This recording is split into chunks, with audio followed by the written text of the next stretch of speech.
So our fourth presentation will be by Seth Tribbey. He is the Director of Enterprise Data Management, S&P Global Market Intelligence. Seth has been in the oil and gas industry for over 15 years. He has a bachelor's degree in geography from Oklahoma State University, an MBA and Master of Urban and Regional Planning from the University of Colorado. Seth has spent the last 15 years focused on solving complex oil and gas challenges and with geospatial data, and with companies like ESRI, EnerGIS, and IHS now, S&P. Thank you, Seth.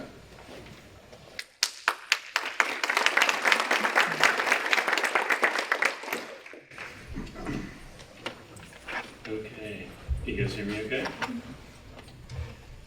Hi everybody, Seth Tribbey here.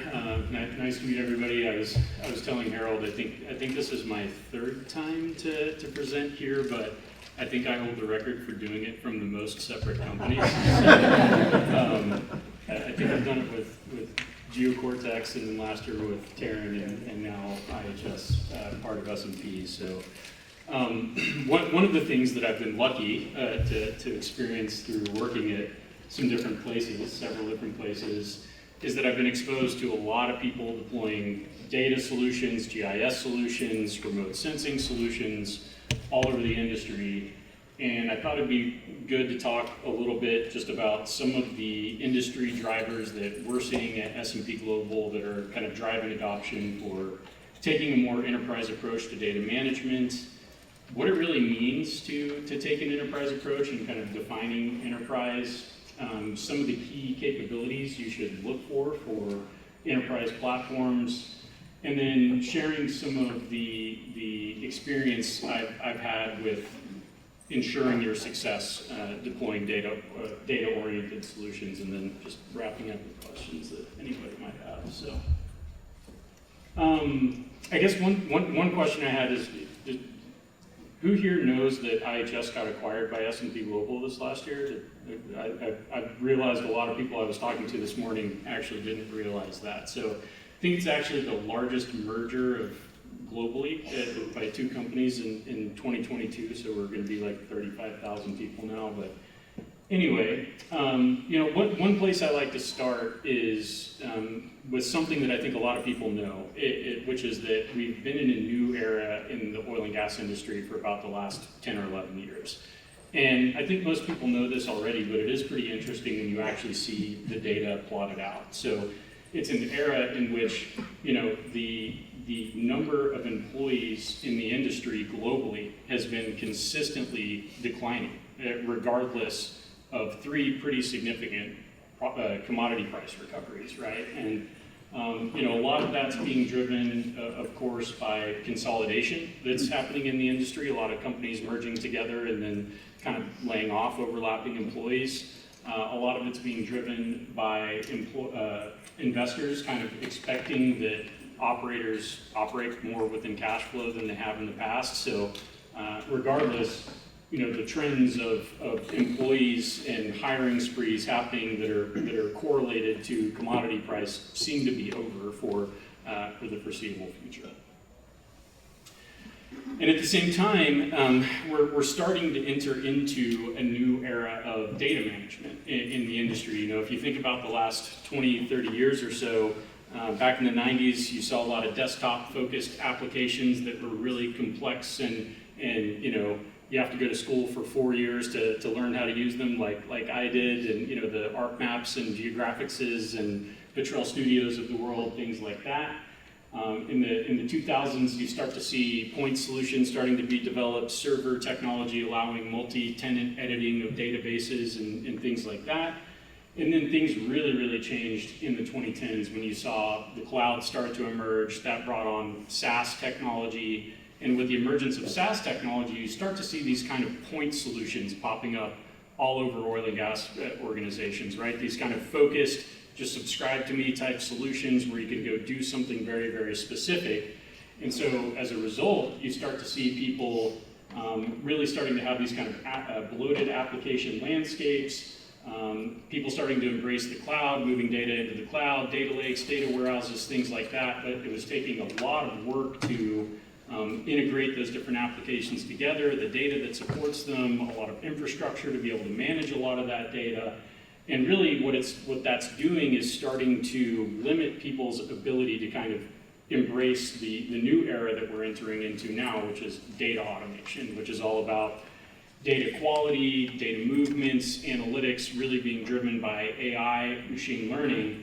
And a lot of the companies that we're engaged with are really struggling to embrace that because they have data quality issues, they're relying on manual workflows to get data where they need it to be, they have to do a lot of custom code writing, custom development, custom integrations to get data to move around, and they have to maintain all of that. So what the kind of second big consolidation that I've been seeing with a lot of the customers that I've been talking to is kind of a consolidation of their application landscape, a consolidation of their infrastructure, reduction of these kind of custom developed data movements and things like that, and really trying to consolidate their entire kind of application and data ecosystem. Well, what's interesting to think about is that most upstream companies have a pretty similar suite of applications that they've deployed, right? Everybody subscribes to data coming from us, IHS, or God forbid, I'm sure there are some Inveris customers out there too, right? Everybody subscribes to third-party data. Everybody kind of has their own preferred suite of geology, geophysical, and engineering applications, whether that be Geographics or Kingdom or Petra or whatever, Petrel, a lot of those different apps that are out there. Everybody has a land system. Everybody's got GIS. Everybody kind of has a data lake or data warehouse. Everybody has some form of BI. Everybody's doing BI now. And so if you think about it, software is not really differentiating yourself from your peers. I'm not saying that there's not, the difference between choosing Power BI over Spotfire is not going to mean the difference between you out competing another operator in the Marcellus or something like that, right? Or choosing Geographics over Kingdom or Petrel, because a lot of these solutions have kind of been commoditized because everybody's doing some form of them, right? Now, I'm not saying that one solution may not be a better fit for your organization. It might fit better for the technology stack you have in place, or the skills you have on staff, or the skills of your staff, but it's not really going to differentiate you. What is the way that you unlock the value of the data that is being generated by these applications and that flows between them to make better acquisitions, drill better wells, pay better prices for land, and do all of that better and faster than your peers, right? But if you think back to a couple of slides, the data is telling us that you have to do all of that with fewer people, fewer resources than you've ever had before because of this new era that we're in the industry. But because of the way that oil and gas companies work with really diverse disciplines, diverse data types, diverse applications, just in upstream, for example, you've got reservoir engineers, you've got production engineers, you've got geologists, you've got geophysicists, you've got land people, you've got GIS people, really, really diverse set of disciplines that are out there. But what's interesting is that the data that they all use and the applications that they all use all influence each other, right? So production is influenced by geology and completion engineering.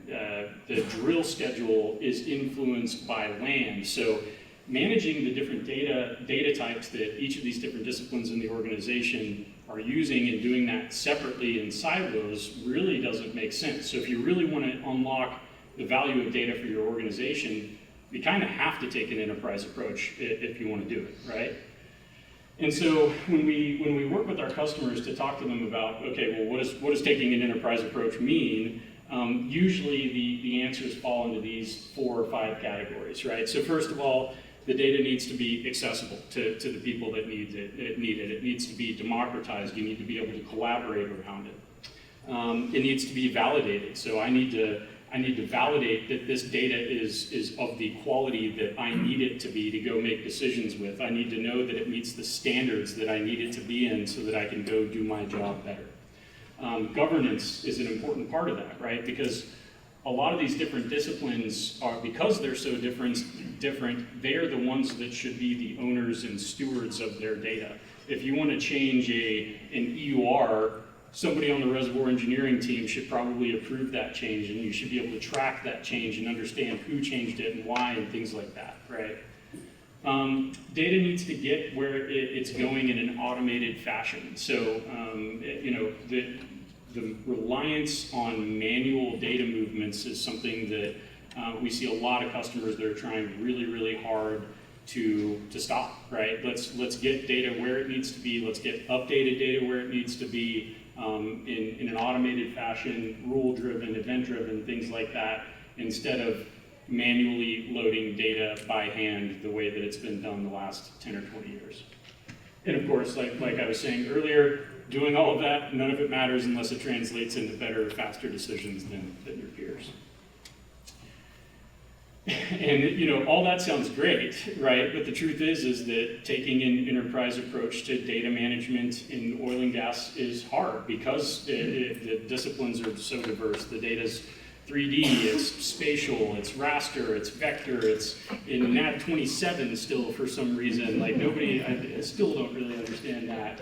And that's where technologies like enterprise data management for energy can help, right? So EDM for Energy is an enterprise data management platform that oil and gas companies use to accelerate the delivery of data management solutions and to help them take a more enterprise approach. And there's kind of 6 or 7 key capabilities that it has that helps them do that, right? So first and foremost, it's open and it's configurable. So I see a lot of data management solutions that are out there in the market that are very black boxy, right? Pump your data into this and you get something on the other end and you have no idea what happened to it or what was done to it in between and no ability to investigate that. EDM is purposefully kind of the opposite of that.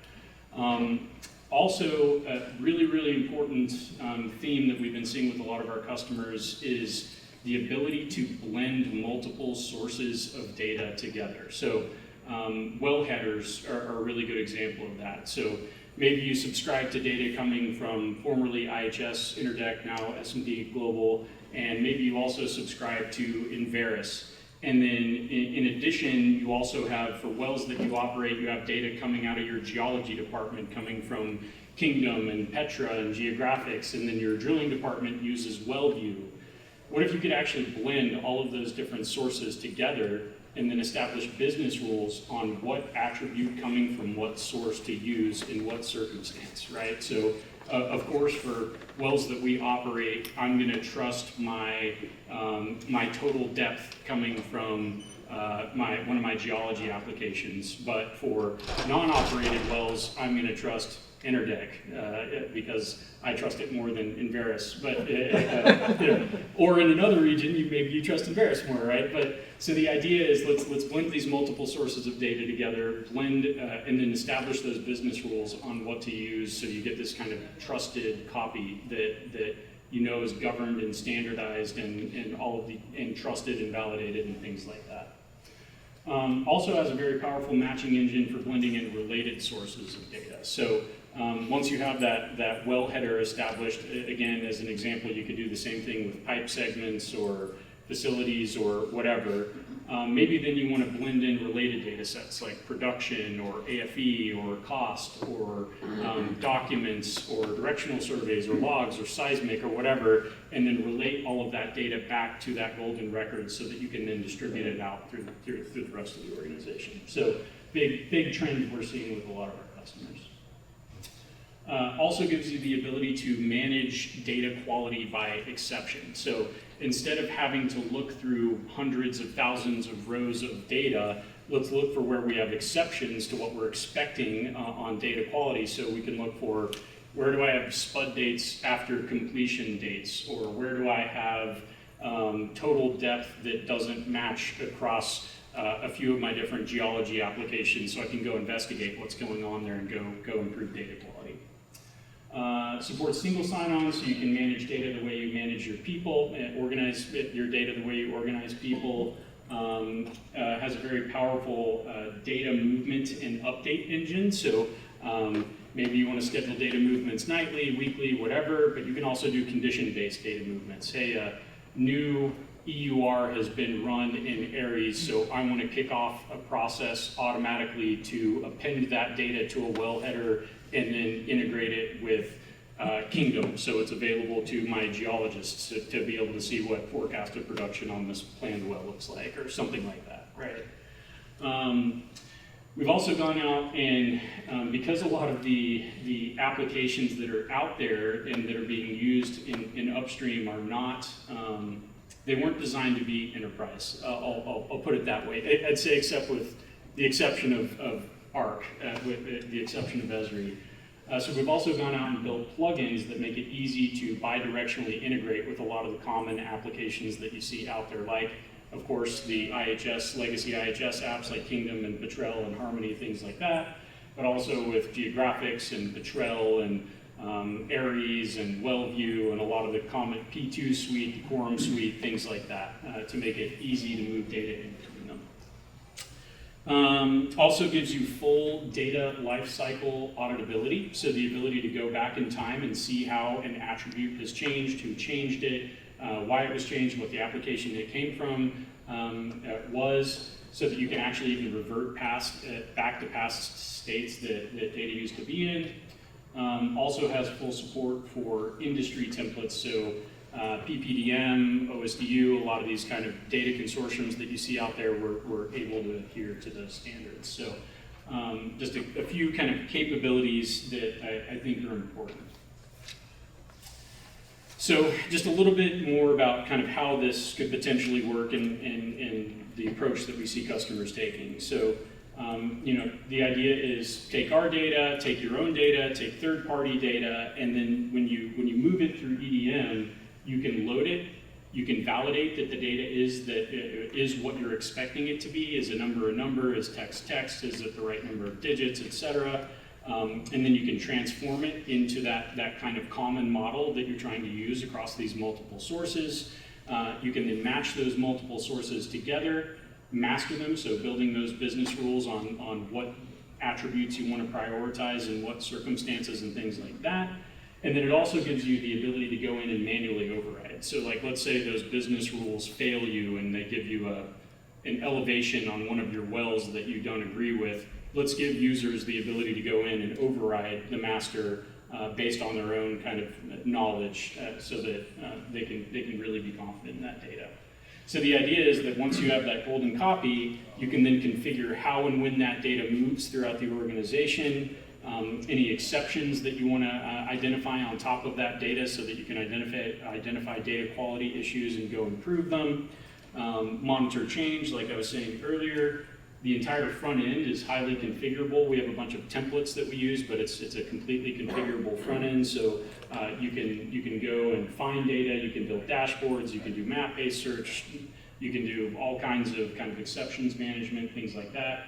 And then you can also perform calculations on the fly. So maybe you want to calculate completions data and then push it in as like a zone attribute in one of your other applications, and then consume it in GIS and put it on a web map or something like that, right? So you can also do calculations to data on the fly. So the idea is that you have that trusted golden record. It can move where it needs to go. It's trusted, it's validated, it's governed, it changes to it are approved and they're tracked, things like that, so that when it lands in a BI application, or it lands in GIS, or it lands in a report or something like that, you can trust it, the analysis you're doing on top of it is going to be good, right, accurate, all those things.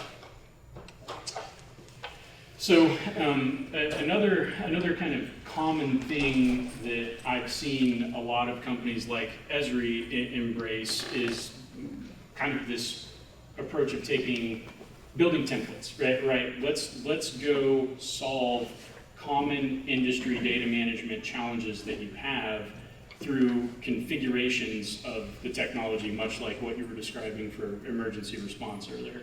So we've kind of done the same thing for oil and gas. So EDM actually started in the financial services industry, a lot of banks use EDM, or it used it 10 or 15 years ago to track how data changes throughout time. Normally, people get pretty upset when data changes and then your bank account suffers as a result. So banks and private equity firms, folks like that, are highly regulated on how they manage their data, and they kind of use EDM to manage a lot of those regulations.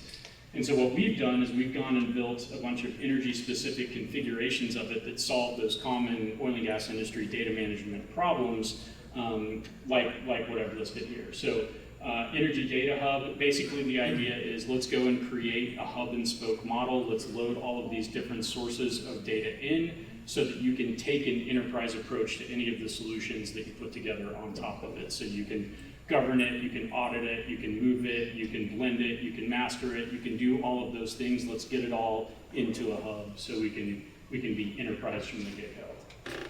Well mastering, I think I've kind of beat to death. We talked about that a lot, blending multiple sources and then building business rules. By the way, you can do that on well logs, you can do that on pipelines, you can do that on production data, you can do that on facilities, you can do it on cost data. So well mastering is just kind of one example of it. Another common thing that we see our customers struggling with is updating and managing overrides, especially in difficult to integrate with applications like, I hope there's no like landmark people in here, but like Geographics or, Kingdom is one of our apps, so I can say that, Petrel Studio.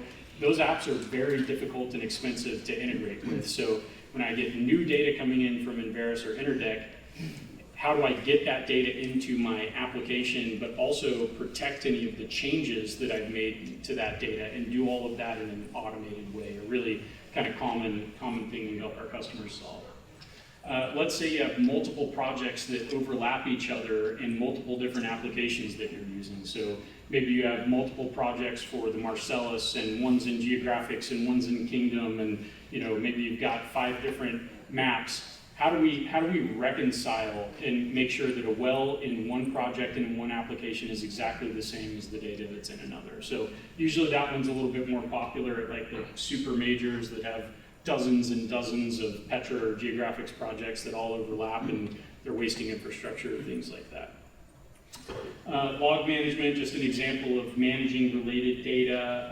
Unstructured data is a pretty popular one. So, maybe I've got a bunch of different well files or surveys, directional surveys or logs or documents that are all associated with this well, and I have no idea where they are. They're out on like a network drive somewhere, something like that. So you can actually go and scan a network drive, extract text from PDFs and a lot of these different documents, and then use business rules to classify what kind of document it is, and then what well it should be associated back to, or pipeline, or production, or whatever. So a pretty popular thing that customers use EDM for. So a few minutes left, and wanted to talk, kind of shift gears a little bit and talk about best practices. And the reason I put this slide together is that I talk to a lot of customers and operators that are out there that are kind of like, hey, I've got a data warehouse, check, or hey, I've got, I'm using FME and I'm kind of automating moving data around. So, hey, I'm taking an enterprise approach, right?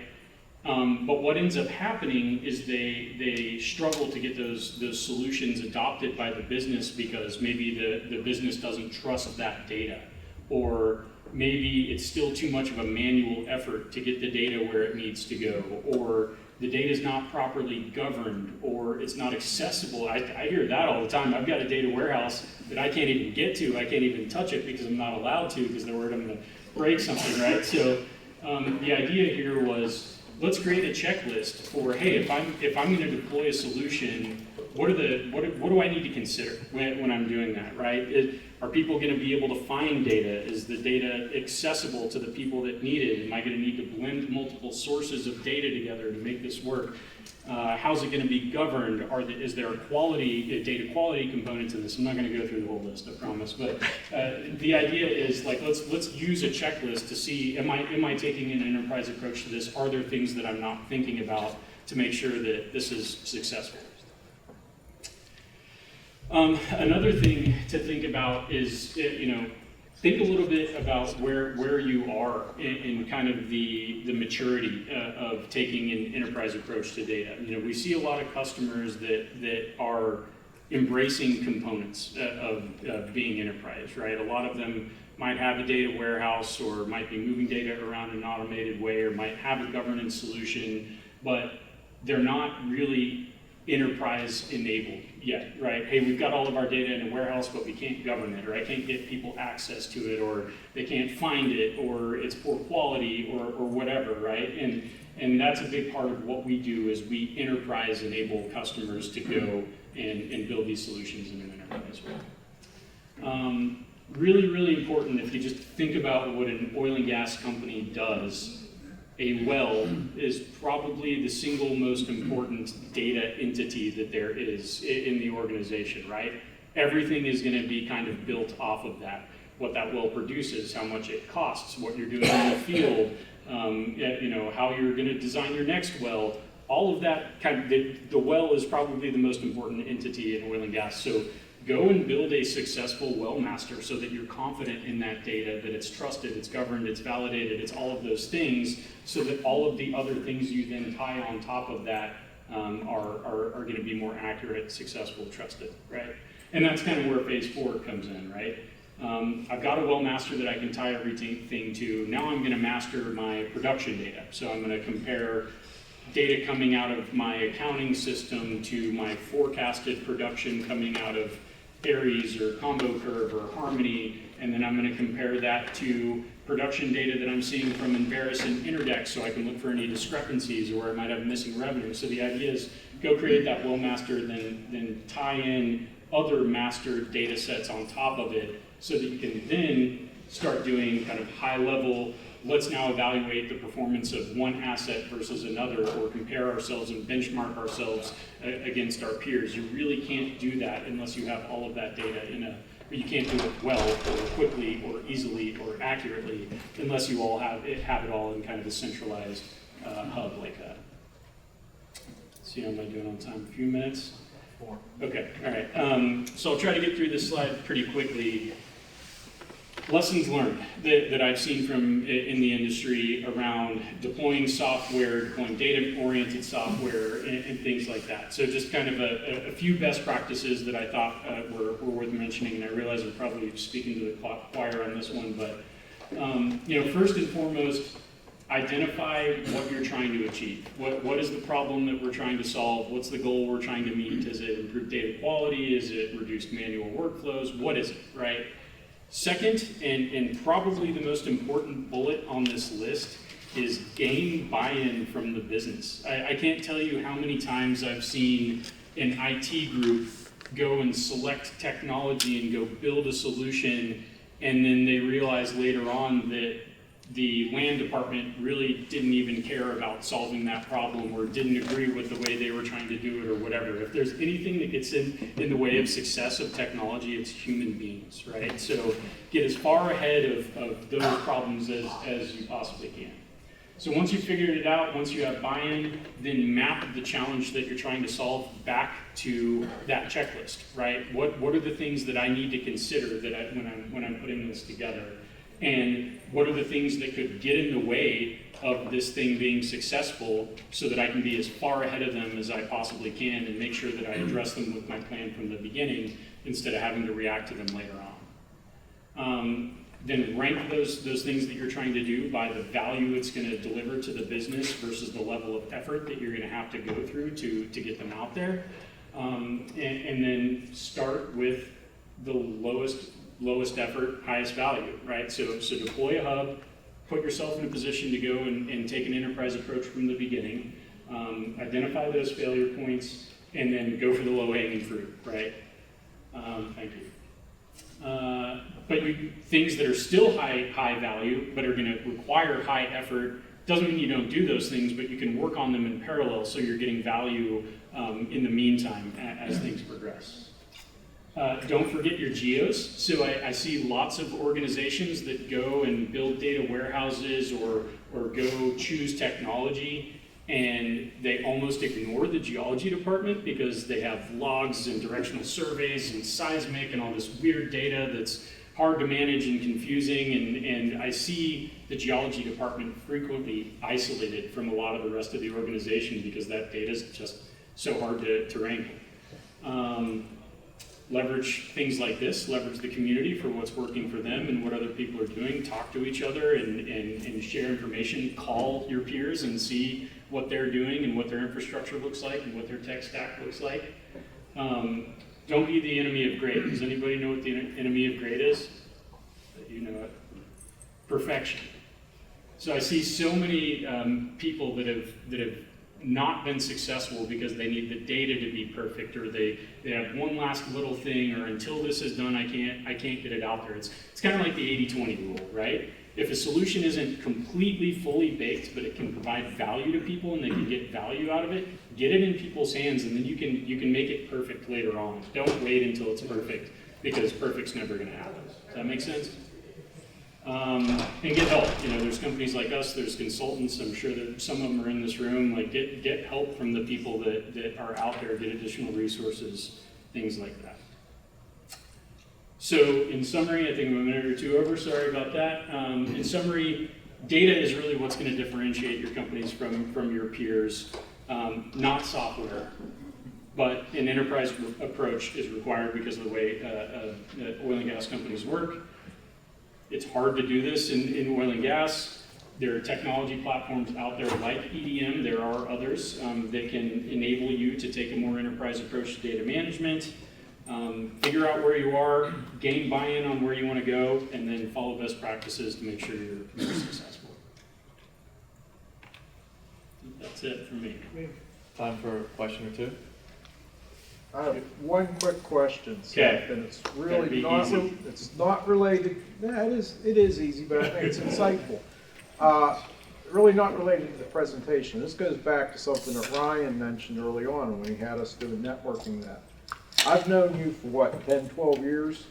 And you were joking about all your different positions. I've known you, I've dealt with you in every different position. To younger people in the industry or coming in, what advice would you give to them for a successful career? For a successful career? Yeah. Network. Talk to, like I was saying earlier, call other GIS people that are in Pittsburgh, meet every single one of them. Hit them up on LinkedIn, get their phone numbers, get their email addresses, talk to them about what they're doing. Network, I think, is the fastest and most important way to learn, because if you don't do that, you only know what your organization does, and understanding what the rest of the industry is doing and all the vendors that are out there and everything like that is so important to learning and getting ahead. Thank you. Yeah. That's good. Anything else?